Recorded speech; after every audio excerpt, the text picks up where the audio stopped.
Uma nova lei aprovada pelo Congresso Nacional e sancionada pela presidente Dilma Rousseff cria regras para a assinatura de contratos entre o poder público e organizações não governamentais. É o marco regulatório das organizações da sociedade civil, defendido como uma maneira de moralizar o segmento. Para falar mais sobre esse assunto, nós convidamos os integrantes do Centro Cultural Escrava Anastácia, Ivone Maria Peraça e Heriberto José Melder. Sejam bem-vindos ao nosso programa e muito obrigado pela participação aqui hoje. Obrigado também pelo convite. Ivone, para começar o programa, então, gostaria que você explicasse mais, vocês que participam aí de uma organização social, qual a importância do terceiro setor para a democracia hoje? Acho que um dos grandes aprendizados e importância é o fato de conseguirmos nos completar nas ações da política, né? Porque a sociedade civil, quando ela se organiza e se mobiliza em função de alguma demanda, muitas vezes que ela percebe na sua realidade, ela tem muito mais facilidade de ter uma relação com as bases, né? E de executar também, às vezes, algum projeto com muito mais maleabilidade. Ela não é tão presa a tantas normas e legislação. Agora, nesse aprendizado, o grande salto é de complementação, né, nas ações de uma política, né? A sociedade tem muita coisa a colaborar com o Estado na complementação das ações. Ou seja, o terceiro setor ele vem a desempenhar funções que o Estado não consegue desempenhar, ele não consegue chegar para resolver aqueles problemas sociais, é isso? Perfeito. Às vezes o Estado nem percebe o problema, quando percebe o problema já se tornou grave.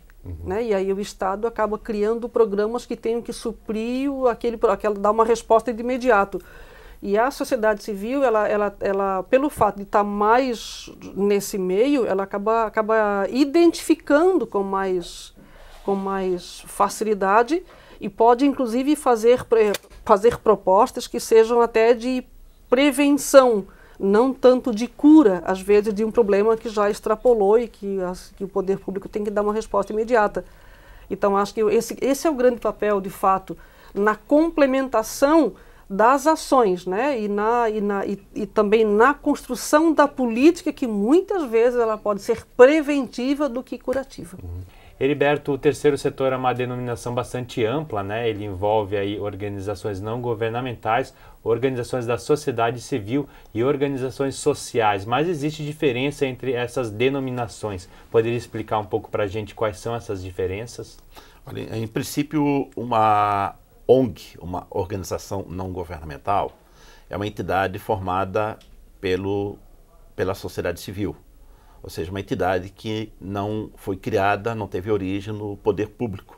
Então ele surge a partir de problemas, de questões que aparecem na sociedade civil e setores, as pessoas se organizam para tentar fazer uma intervenção na sociedade.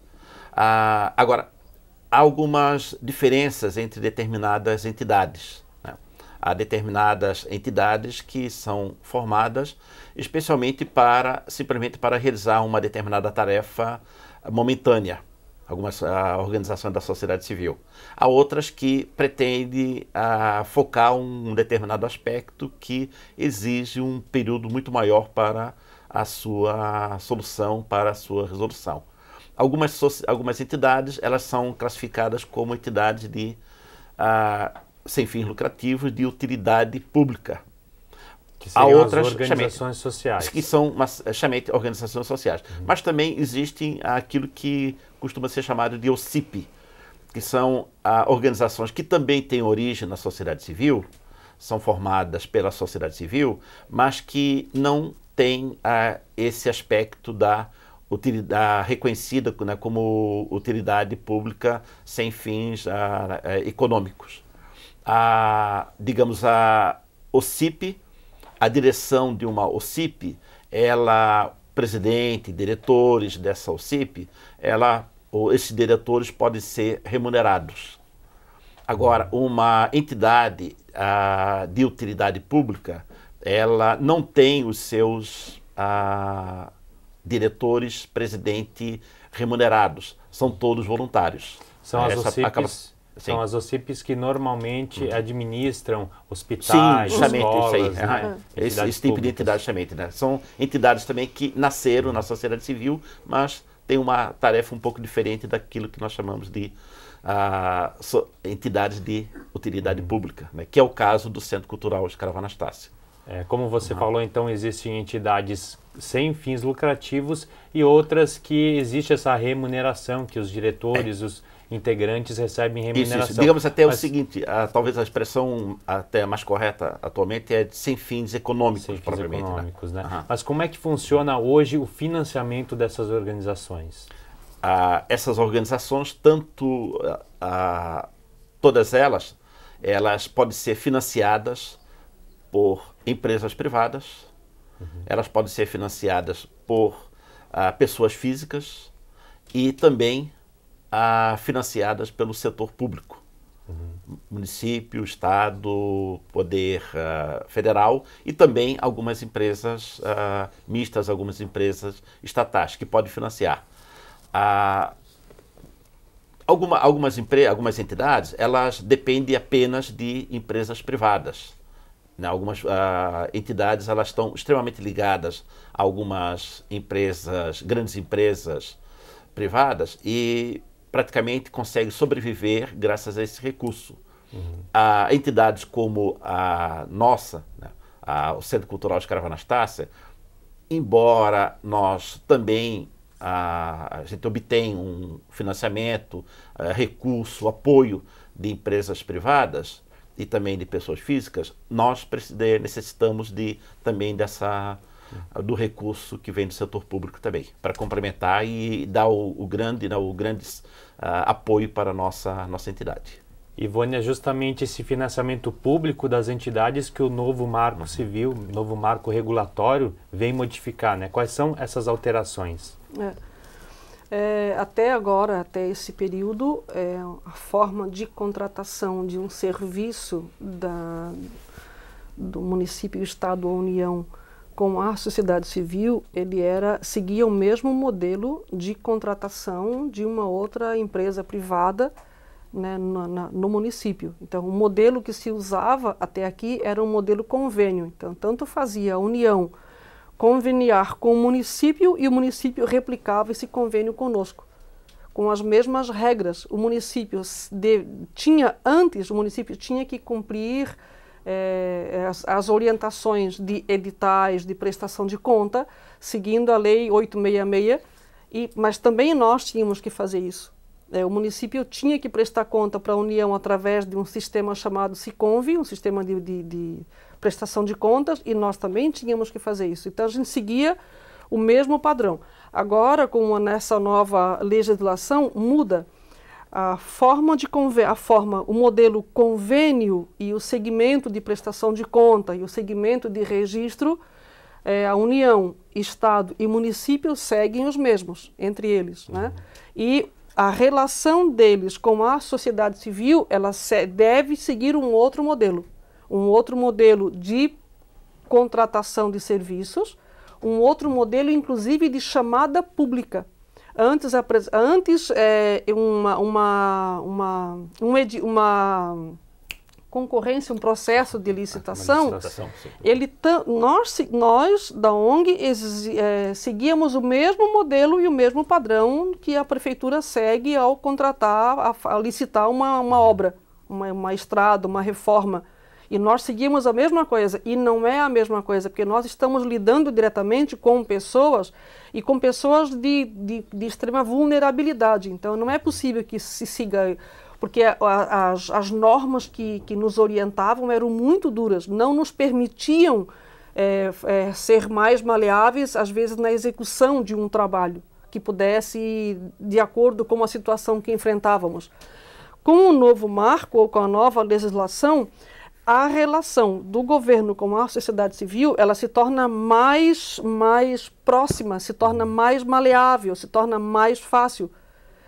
O modelo de contratação do serviço deixa de ser convênio e agora na regulamentação, cria-se uma nova orientação, mas o modelo passa a ser de colaboração.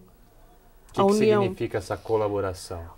quando você contrata um serviço, você já traz na contratação, você já determina o serviço que você quer e a preocupação máxima na contratação de um serviço, no modelo convênio, a preocupação maior não estava na qualidade, na execução, nem se nós atingíamos a meta ou não.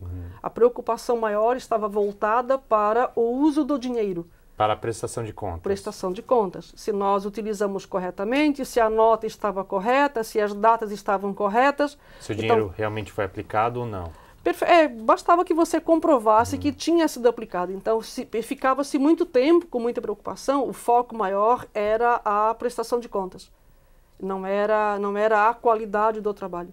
Quer dizer, o dinheiro ele pode ter sido realmente aplicado, mas ele não surtiu o efeito desejado. Isso não era detectado, então. Não era, e também não precisava se comprovar, porque sempre ficou entre nós na sociedade civil uma dificuldade que é de como é que a gente consegue comprovar que atingiu meta, mas que essa meta foi com qualidade. Isso sempre foi um desafio, né, para todos nós. A gente, hoje com essa nova orientação, isso também passa a ser uma exigência.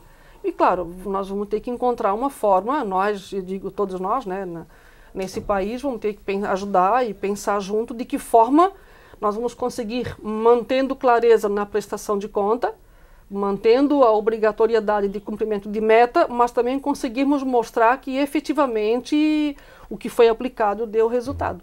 É um processo aí que provavelmente vai ser definido na regulamentação do marco, né? Bom, o tempo do primeiro bloco chegou ao fim, peço uma licença para vocês, nós vamos fazer um pequeno intervalo e logo estaremos de volta com o nosso programa sobre o marco regulatório das organizações sociais. Até já!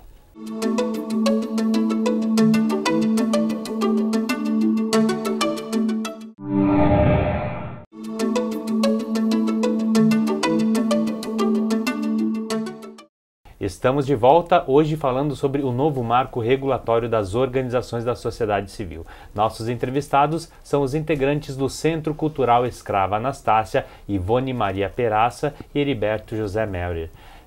Ivone, você estava falando então sobre essa modificação do marco, principalmente no financiamento, na obtenção de financiamento das organizações pelo poder público. Além dessa modificação, quais os outros avanços que o novo marco traz? O que fica mais claro, a princípio, é de que ele deixa mais clara a relação entre a sociedade civil e o gestor público, né? Já não, tanto o recurso público a ser utilizado quanto a forma de utilizar, o valor, né, e a forma de utilização, isso fica mais claro nas orientações que já existem e que devem agora na regulamentação. Mas, se nós pegarmos antes, por exemplo, era muito comum a contratação de um serviço, né, do gestor público com a sociedade civil se dá por uma relação de parceria, por uma relação de protecionismo, por uma relação de conhecimento, interesse político. Né? Dentro do novo marco, isso já não é possível, porque a forma de repasse do recurso público com a sociedade civil, o caminho de repasse é através da chamada pública.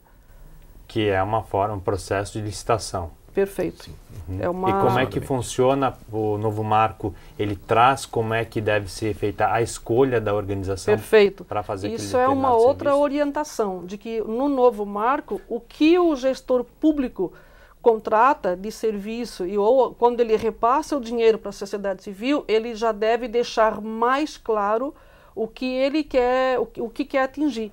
Não fica tão abrangente. Em outras situações também ficava, mesmo por mais que tivesse o plano de trabalho, mas não ficava tão abrangente e tão claro, de fato, o que o gestor público, quando ele está te pedindo esse serviço, o que ele quer de fato, qual é a política e quais os resultados que têm que ser atingidos. Esse tipo de relação entre as partes não ficava tão claro. Por isso que muitas vezes o foco era voltado para o repasse financeiro e para a prestação de conta, porque não estava tão clara qual era o resultado que o gestor público esperava que acontecesse nessa relação. O foco não era em atingir um objetivo, em resolver um problema? Às vezes ele era, não é que eu não posso dizer que não era, ele era, mas era muito abrangente. E é muito difícil de você medir resultados e também de conseguir manter uma relação de transparência. Por isso também acabou no país, a gente acabou tendo vários problemas que foram denunciados como desvio de dinheiro. Porque muitas vezes, e isso já ocorreu muitas vezes em organizações, como não estava claro na contratação do serviço, o que o gestor público esperava da organização, a organização muitas vezes, se ela entendia que aquilo que era para esse fim, ela podia usar para outro fim e depois justificar, ela usava. E aconteceu muitas vezes, que nos debates que a gente participou, durante as discussões do marco regulatório, que é de o Tribunal de Contas, às vezes, já não aceitava a mudança no uso do dinheiro.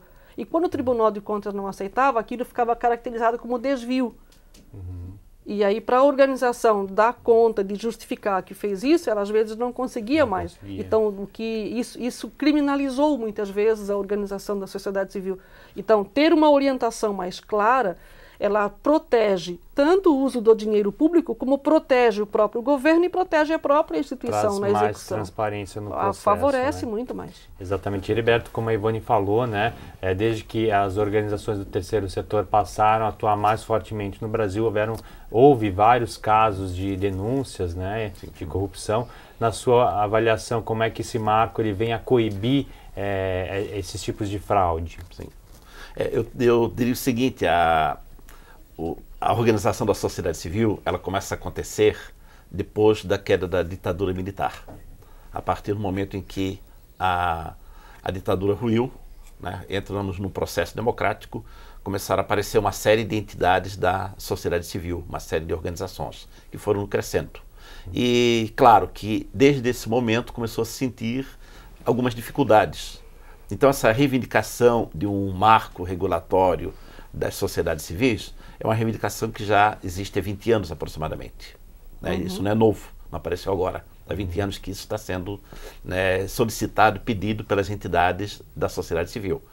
2003, né, aquilo que a Ivone estava mencionando, 2003 explodiu aqueles escândalos, alguns escândalos que até deu origem a uma CPI no Congresso para investigar as ONGs. E claro, encontrou-se algumas entidades, algumas organizações da sociedade civil que realmente faziam desvio de recursos, né? Utilizavam às vezes para a sua própria família.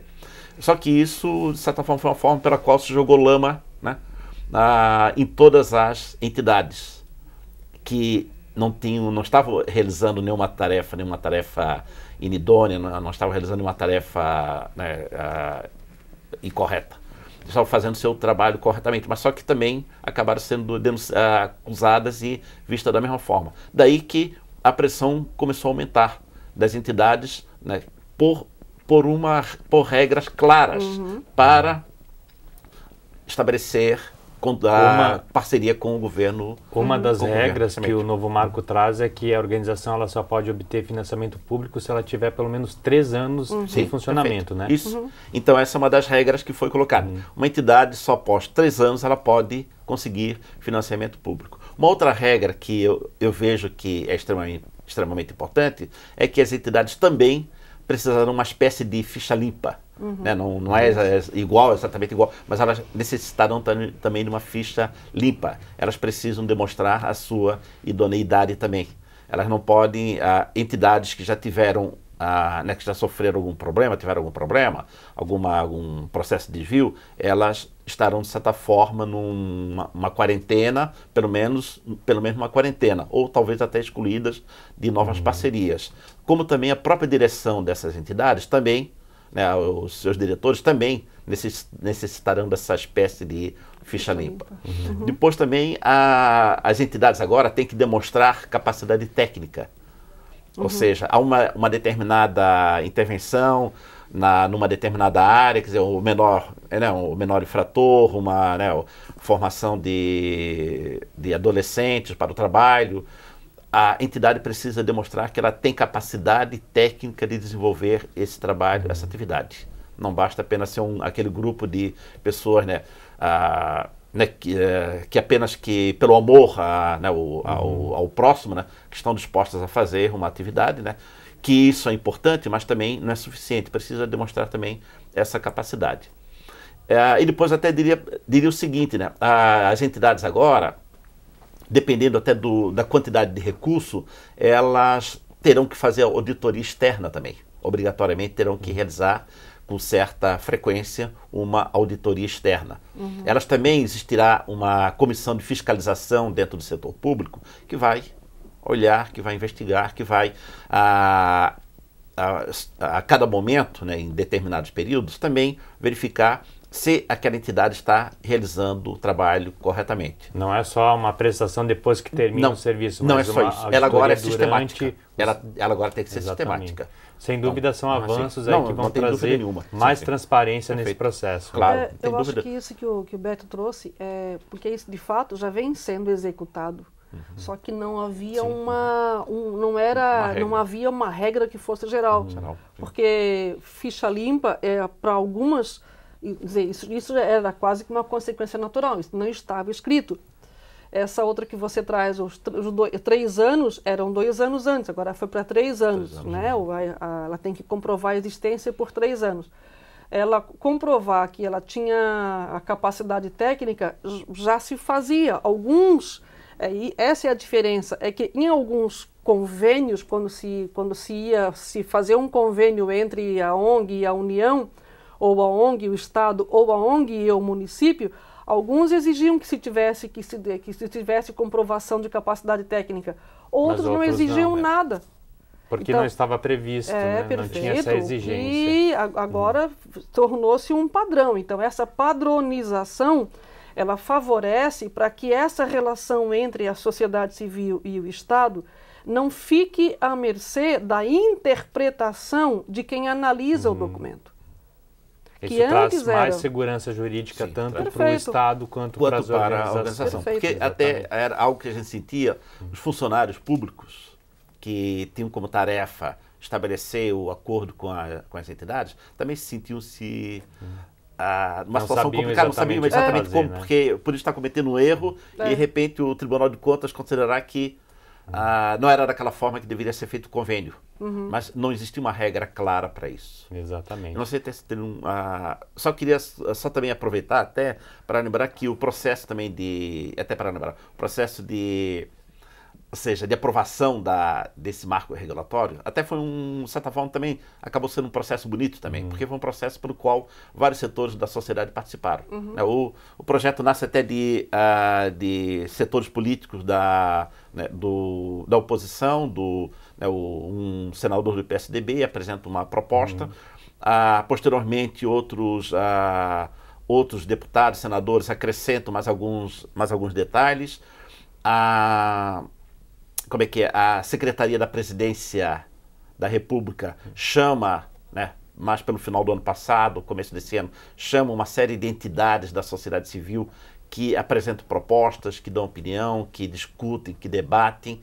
E, finalmente, quando chegamos pelo mês de maio, essa proposta estava mais ou menos elaborada, lapidada, não está perfeita, nós sabemos disso, ela precisa ser regulamentada. Já há alguns probleminhas, alguns defeitos, mas ela precisa agora ser regulamentada e com toda certeza a gente vai, sem dúvida, é um processo aí que vai levar um tempo, mas foi dado o início. Foi algo bonito, foi algo bonito que vários setores da sociedade acabaram participando e produzindo. Tá certo, então. Nós esperamos que infelizmente o nosso tempo chegou ao fim. Agradeço muito a participação de vocês aqui hoje. Também. Eu agradeço também, muito obrigado pela oportunidade também. Né? Tá certo, então. E o programa de hoje vai ficando por aqui. Nós voltamos na semana que vem. Até lá.